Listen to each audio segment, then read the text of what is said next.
अस्सलाम वालेकुम स्टूडेंट्स। आज के इस लेक्चर में हम डिस्कस करेंगे very important topic regarding the exam point of view and clinical practice. ठीक है, बहुत ही इंपॉर्टेंट टॉपिक है पेप्टिक अल्सर डिजीज़। ये सर्जरी और मेडिसिन दोनों में बहुत ही इंपॉर्टेंट टॉपिक है। ठीक है, पास पेपर में जो एग्ज़ाम सिनेरियोज जो मेजर इंपॉर्टेंट एग्ज़ाम्स होते हैं सब में ये बहुत बार इसके सिनेरियोज आते हैं। ठीक है, सो इस लेक्चर में हम इस पेप्टिक अल्सर के इम्पॉर्टेंट जो पॉइंट्स है, इम्पॉर्टेंट जो क्लिनिकल फीचर्स है, इन्वेस्टिगेशन है, मैनेजमेंट है, ठीक है, उसके अलावा काजेस है, कॉम्प्लिकेशंस है, ठीक है, और सिनेरियो बेस जो पॉइंट्स है उन सब को डिस्कस करेंगे। ठीक है, तो स्टार्ट करते हैं peptic ulcer disease. Peptic means acid. ठीक है, एसिड और एसिड की वजह से अल्सर बन जाए। ठीक है, कोई अल्सर बन जाए। अब अल्सर क्या है?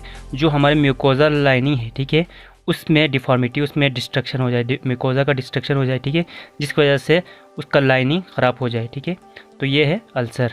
ठीक है, अब पेप्टिक अल्सर किस वजह से होता है? HCl की वजह से। जो हाइड्रोक्लोरिक एसिड जो हमारे जो पैराइटल सेल्स प्रोड्यूस करते हैं HCl, वो HCl जाके जो गैस्ट्रिक म्यूकोजा है या ड्यूडेनल म्यूकोजा है, ठीक है, उनको डैमेज कर लेता है। ठीक है, तो इसको कहते हैं हमारे पास पेप्टिक अल्सर। ठीक है, अब जो है ये क्या होता है? Breaking in lining of stomach, ठीक है, या ड्यूडेनम या कोई भी स्मॉल इंटेस्टाइन के पार्ट। जो मिसाल के तौर पर अगर माइकल डिवर्टिकुलम है, ठीक है, माइकल डिवर्टिकुलम में स्टोमक के म्यूकोजा में अगर हो तो उधर से भी एसिड प्रोड्यूस होके वो एसिड जाके आगे स्मॉल इंटेस्टाइन में जाके उसके म्यूकोजा को डैमेज कर सकता है। ठीक है, वो भी हमारे पास पेप्टिक अल्सर में आएगा। ठीक है, वो भी पेप्टिक अल्सर होगा। ठीक है, अब जो है पेप्टिक अल्सर में टाइप सेट, इसमें एक जो मेन 2 टाइप्स है वो क्या है? गैस्ट्रिक अल्सर और दूसरा है हमारे पास ड्यूडिनल अल्सर। ठीक है, उसके अलावा जो ज़्यादा मोस्ट कॉमन नहीं है उनमें क्या है? एसोफिजियल अल्सर हो सकते हैं। ठीक है, उससे पेप्टिक अल्सर हो सकते हैं। उसके अलावा जो स्मॉल इंटेस्टाइन के भी अल्सर हो सकते हैं। ठीक है, जो माइकल डिवर्टिकुलम की वजह से होते हैं। अब हम डिस्कस करते हैं काजेस, वो क्या वजह है जिसकी वजह से अल्सर बनते हैं या एसिड प्रोडक्शन ज़्यादा हो जाती है। तो इस स्टोमक के जो लाइनिंग है, ठीक है, उसके लाइनिंग उसमें क्या है? एक तो म्यूकस, स्टोमक के लाइनिंग के ऊपर म्यूकस होता है। ठीक है, म्यूकस होता है, इसको प्रोटेक्टिव मैकेनिज्म में म्यूकस होता है, बाइकार्बोनेट होते हैं। ठीक है, उसके बाद उसके बाद खुद स्टोमक इसका एपिथेलियल लाइनिंग होता है। ठीक है, उसके अलावा जो ब्लड होते हैं, ठीक है, ब्लड से सप्लाई, अभी जितना ब्लड की फ्लो ज़्यादा होगी, ठीक है, उतना ज़्यादा इधर से जो एसिड है या हाइड्रोजन आयन है वो ज़्यादा ट्रांसपोर्ट हो जाएगी और इसको एक तरीके से ये प्रोटेक्टिव मैकेनिज्म ब्लड फ्लो। ठीक है, ब्लड फ्लो। ठीक है, अब हम डिस्कस करते हैं किस तरीके से हमारे जो पेप्टिक अल्सर बनते हैं। सो जो हमारे पास मुख्तलिफ काजेस है जो क्या कहते हैं, इनको जो प्रोटेक्टिव मैकेनिज़म्स है इनको डिस्टर्ब करते हैं। ठीक है, अब मिसाल के तौर पर पहला सब मोस्ट कॉमन काज है H पाइलोरी इन्फेक्शन। ठीक है, H पाइलोरी इन्फेक्शन क्या कराते हैं?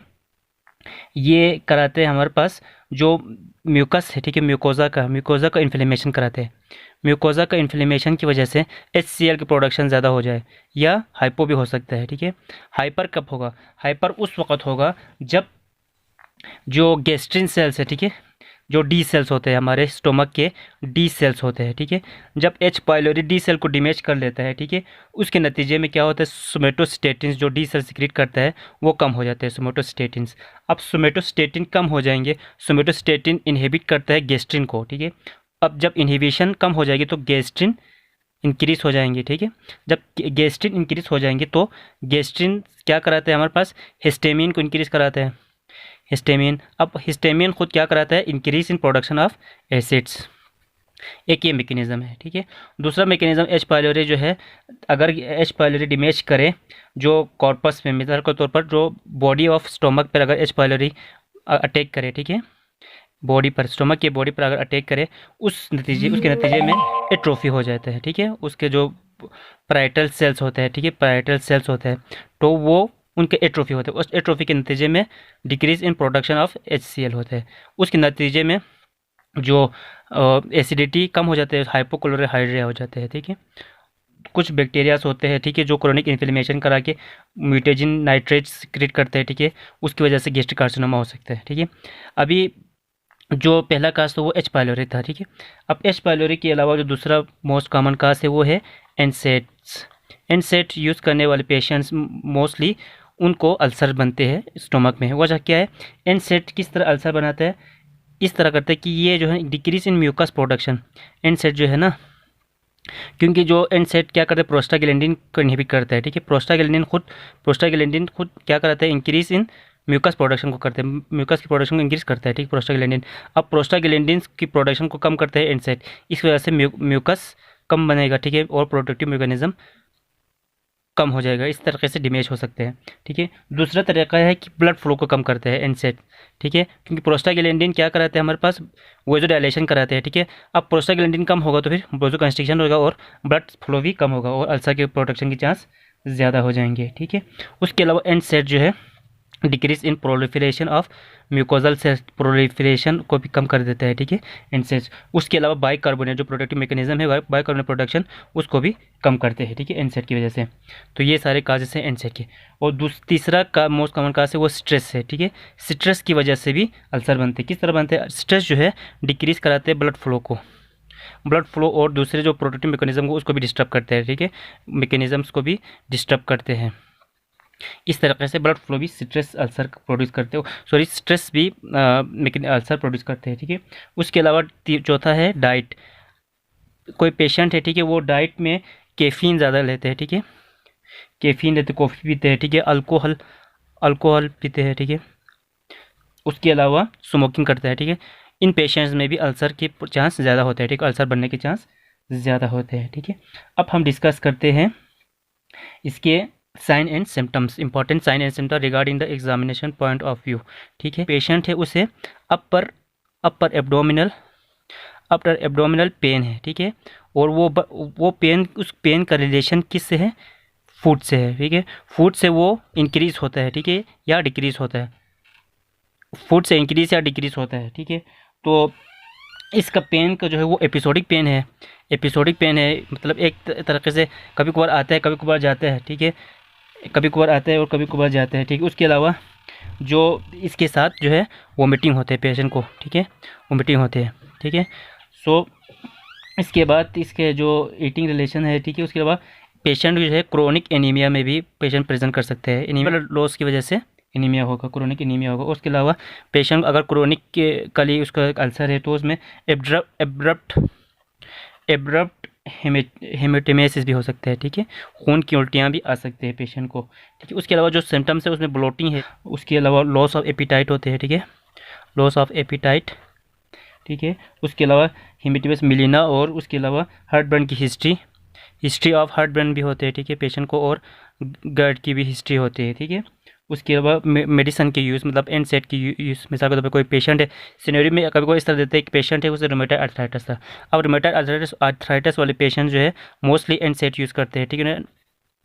अब एन सेट की वजह से उसमें अल्सर बन सकते हैं, ठीक है। तो इस सिनेरियो में ये वाला सीन भी हो सकता है कि वो कह सकते हैं कि पेशेंट एन सेट यूज़र है और उससे कोई मतलब या जॉइंट प्रॉब्लम है और उसको अभी एपिसोडिक अपर एब्डोमिनल पेन है, वो उसका रिलेशन फूड से है, ठीक है। तो इस तरीके से उसका रिलेशन फूड से है, इस तरीके से हमें पता चल जाएगा कि ये पेप्टिक अल्सर डिजीज़ है, ठीक है।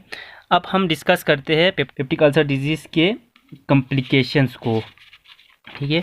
सो कॉम्प्लिकेशन में जो मोस्ट इंपॉर्टेंट कॉम्प्लिकेशन है, पहला मोस्ट इंपॉर्टेंट कॉम्प्लिकेशन वो है ब्लीडिंग, ठीक है। वो ब्लीड जो अल्सर की वजह से ब्लीड कर सकते हैं, ठीक है, ब्लीडिंग हो सकती है, क्योंकि अल्सर, अब मिसाल के तौर पर स्टोमक है, स्टोमक के जो पोस्टीरियर वाल अगर डैमेज हो जाए अल्सर की वजह से, उसके परफोरेशन हो जाए तो फिर उसमें जो उधर जो आर्टरी है गैस्ट्रोड्यूडेनल आर्टरी, ठीक है, गैस्ट्रोड्यूडेनल आर्टरी उधर परफोरेशन हो जाएगा और गैस्ट्रोड्यूडेनल आर्टरी के रप्चर की वजह से ब्लीडिंग हो जाता है, ठीक है। उसकी वजह से सीवियर हेमेटोमेसिस हो सकते हैं, ठीक है।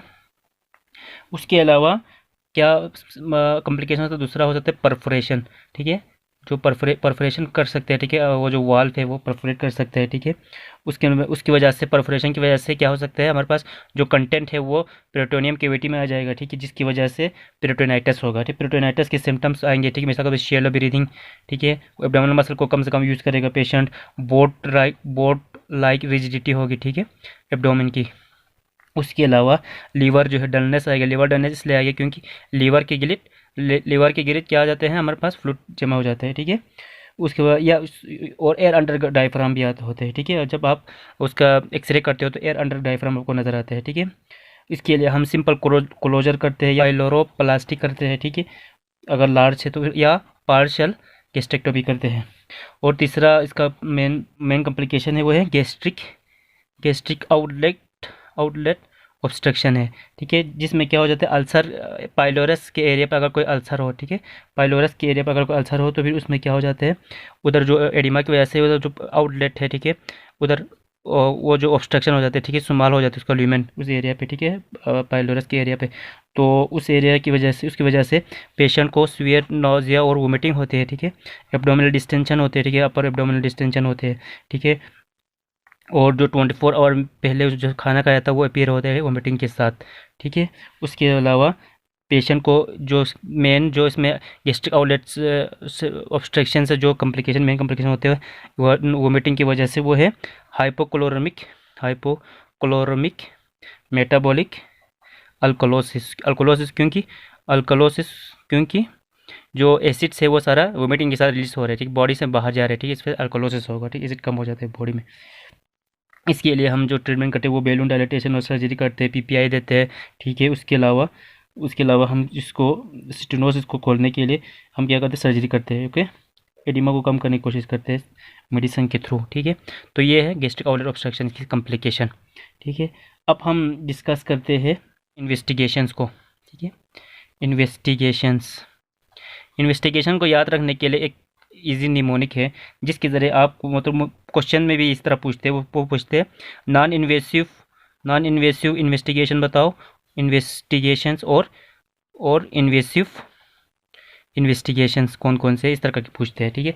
तो नॉन इन्वेसिव के लिए हमने निमोनिक याद रखना है सूफी, SUFE सूफी, ठीक है। और इन्वेसिव के लिए हमें याद रखना है RHC, ठीक है। तो पूरा निमोनिक होगा sufi 8 RHC। Sufi means S means इसको करेंगे सीरोलॉजी मीन्स एंटीबॉडी का टाइटर्स, ठीक है। U means urea breath test, इसमें ये नॉन इन्वेसिव इसलिए यूरिया ब्रेथ टेस्ट, ठीक है। और FE मीन्स फीकल एंटीजन, ठीक है, जो एंटीजन होता है, ठीक है, बैक्टीरिया के H पाइलोरी के, उसके एंटीजन को हम फीकल एंटीजन उसको हम टूल में हम चेक करते हैं, ठीक है। उसके बाद जो है sufi 8 RHC, R means rapid urea test. Rapid urea test ये है कि कोई बायोप्सी लेते हैं, ठीक है, उस अल्सर की गिरद, और उसमें उसका डायरेक्ट यूरिया टेस्ट करते हैं, ठीक है, यूरिया टेस्ट करते हैं, ठीक है। ये चीप है, ठीक है, चीप है, क्विक है, और गेट 95% सेंसिटिविटी है, ठीक है इसके। उसके अलावा RH मीन्स हिस्टोलॉजी, हम जो उस अल्सर है, ठीक है, अल्सर का बायोप्सी करके उसका हिस्टोलॉजी करेंगे, ठीक है। उसका C मीन्स कल्चर, और कल्चर क्या है इसका, हमारा गोल्ड स्टैंडर्ड है, ठीक है। कल्चर के जरिए हमें पता चल जाएगा कौन सा बैक्टीरिया मेनली H पाइलोरी के लिए कल्चर करते हैं, ठीक है। अब हम डिस्कस करते हैं management of peptic ulcer disease, ठीक है। मैनेजमेंट के लिए हमने 3 मेन हेडिंग में इसको डिवाइड करना है। पहला हेडिंग होगा हमारे पास H पाइलोरी एरेडिकेशन थेरेपी, ठीक है। दूसरा है हमारे पास जनरल मेजर्स जो सिम्टोमेटिक ट्रीटमेंट होते हैं हमारे पास, उसके अलावा और उसमें जो प्रोटेक्टिव उसका प्रिवेंशन के लिए, और तीसरा होता है हमारे पास सर्जरी, ठीक है। जो H पाइलोरी एरेडिकेशन थेरेपी है उसमें 2 थेरेपी है, ठीक है। पहला थेरेपी है ट्रिपल थेरेपी, इसमें क्या देते हैं हम, proton pump inhibitor PPI plus metronidazole, okay, plus क्या कहते हैं क्लेरिथ्रोमाइसिन और एमोक्सिसिल, ठीक है, एमोक्सिसिलिन। तो ये क्या है, ट्रिपल इन PPI मेट्रोनिडाजोल क्लेरिथ्रोमाइसिन या एमोक्सिसिल, ठीक है, ये ट्रिपल थेरेपी है, ठीक है। उसके अलावा हमारे पास कौन सा थेरेपी है, क्वाड्रपल थेरेपी में क्या है, PPI plus metronidazole plus tetracycline plus bismuth subsalicylate, okay, ये है क्वाड्रपल थेरेपी, ठीक है। और जो ट्रिपल थेरेपी है वो 7 डे के लिए होते हैं, ठीक है, इसके रेजिमेंट, और क्वाड्रपल हम देते हैं 10 to 14 डेज़ के लिए, ठीक है। अब उसके बाद जनरल मेजर्स ये है कि हम पेशेंट को कहेंगे वो स्मोकिंग करे तो स्मोकिंग को छोड़ दे, ठीक है। उसके अलावा एस्पिरिन ले रहे हैं, ठीक है, एस्पिरिन ले रहे तो उसको उससे मतलब प्रिवेंट करे, ठीक है। उसके एनसेड्स ले रहे हैं तो उससे भी उसको भी मतलब लेना छोड़ दे। उसके अलावा अल्कोहल हो, ठीक है, अल्कोहल उसके से भी वो प्रिवेंट करे, ठीक है। उसके अलावा जो सर्जरी है, सर्जरी उस वक्त करते हैं जब परफोरेट हो, ठीक है, परफोरेशन हो जाए या सीवियर ब्लीडिंग हो, तो उसमें क्या करते हैं, पार्शियल गेस्टेक्टमी करते हैं हम, ठीक है, विथ विथ बिलरोट 1 एनास्टोमोसिस, ठीक है, एनास्टोमोसिस करते हैं, ठीक है। और अगर बहुत ज़्यादा जॉइंट अल्सर हो, ठीक है, जॉइंट अल्सर हो तो उसके नतीजे में हम बिलरोट 2 एनास्टोमोसिस करते हैं, ठीक है, जिसमें क्या है रू एन वाई एनास्टोमोसिस करते हैं, ठीक है। ये सारा सर्जरी में आप पढ़ेंगे, ठीक है। तो ये था सर्जरी, ठीक है। तो हम इसको इस जो हमारे जो टॉपिक है इसको समराइज़ करते हैं, ठीक है, समराइज़ करते हैं। तो हमने पढ़ा कि अल्सर है, ठीक है, पेप्टिक अल्सर है जो एसिड की वजह से अल्सर बनते हैं, ठीक है, स्टोमक, ड्यूडेनम और एसोफेगस में बन सकते हैं, ठीक है। इसके सिम्टम्स ये है कि एब्डोमिनल पेन होते हैं, अपर एब्डोमिनल पेन होते हैं, वोमिटिंग, वेट लॉस, पोर एपिटाइट, ठीक है, एपिसोडिक पेन के साथ क्या कहते हैं, पेन जो है फूड के साथ रिलेशन है, ठीक है। तो ड्यूडेनल अल्सर है वो फूड खाने से कम होते हैं, ठीक है, और जो गैस्ट्रिक अल्सर है वो फूड खाने से बढ़ जाते हैं, उसका जो पेन है, ठीक है। उसके अलावा काजिस हमने पढ़ा है, इसमें एच पाइलोरी, एनसेड, टोबैको हो गया, स्मोकिंग हो गया, उसके अलावा अल्कोहल हो गया, ठीक है। डायग्नोस के लिए हम एंडोस्कोपिक कल्चर, बेरियम और क्या करते हैं हम कल्चर हिस्टोलॉजी करते हैं, ठीक है। उसके अलावा हमने ट्रीटमेंट में हम जनरल ट्रीटमेंट पढ़ा और उसके बाद उसकी स्मोकिंग, एनसेड और अल्कोहल से प्रिवेंट करने के लिए पेशेंट को कहा, ठीक है।